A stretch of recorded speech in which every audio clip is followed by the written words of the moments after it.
আজকে তোমাদের সাথে একটা নতুন রেসিপি শেয়ার করছি। সেটা হলো দক্ষিণী লাউ। দক্ষিণী লাউ বানাতে গেলে প্রথমে যেটা করতে হবে সেটা হলো লাউটাকে পেঁপের মতো ডুমো ডুমো করে কেটে অল্প নুন দিয়ে সেদ্ধ করতে দিতে হবে এবং সেটাতে একটু ঢাকা দিয়ে দিতে হবে।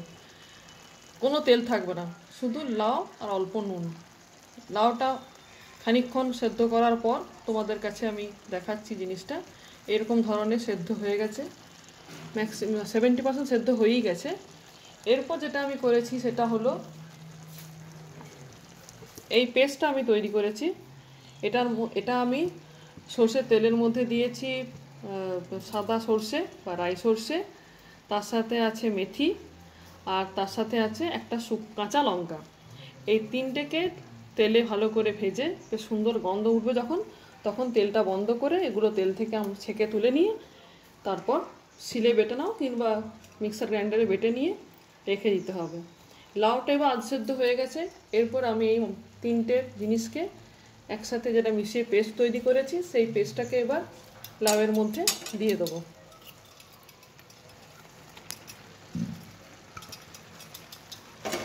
লাউয়ের মধ্যে এই পেস্টটা দিয়ে ভালো করে নাড়াচাড়া করব যাতে মশলাটা সুন্দরভাবে লাউয়ের সাথে মিশে যেতে পারে। আমি গ্যাসের আঁচটাকে এখন বাড়িয়ে নিলাম।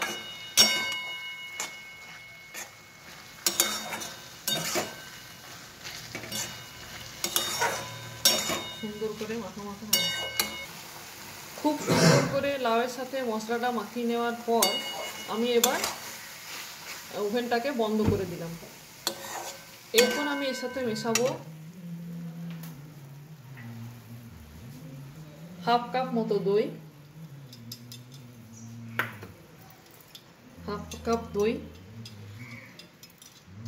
তার সাথে মেশাবো নারকেল কোড়া,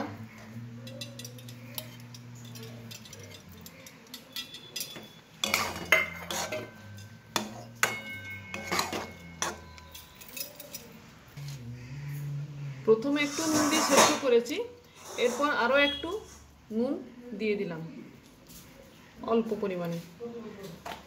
তার সাথে দিচ্ছি স্বাদ মতো চিনি। আমি আগেই বলেছি ওভেনটা কিন্তু বন্ধ আছে। এবার খুব ভালো করে এটাকে মিক্স করে নিয়ে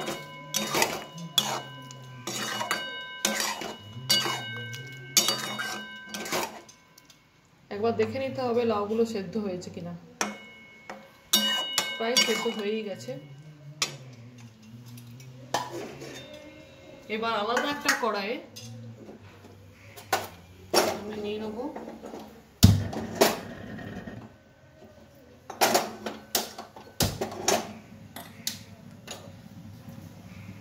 সর্ষের তেল।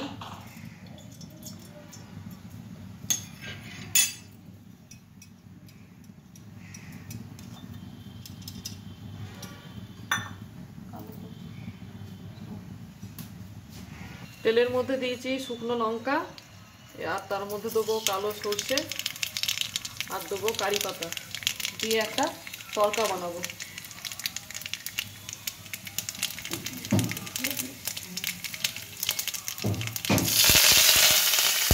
শুকনো লঙ্কার পরিমাণটা নির্ভর করবে আপনি কতটা কি ঝাল খান তার উপর।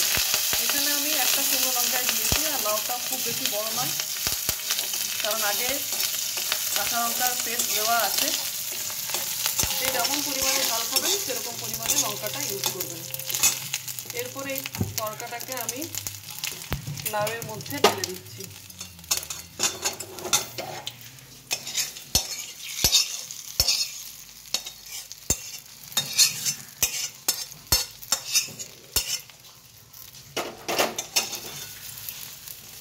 এবার গ্যাসটাকে আমি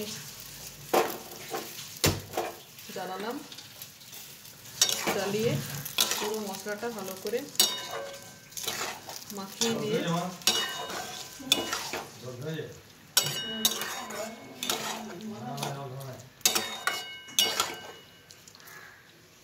লাউগুলো মাঝে মাঝে টিপে টিপে দেখে নিতে হবে সেদ্ধ হলো কিনা, আর একটুখানি সেদ্ধ বাকি আছে। এবার কিছুক্ষণের জন্য লাউটাকে আমি ঢাকা দিয়ে দিলাম। খানিকক্ষণ ঢাকা দিয়ে চাপা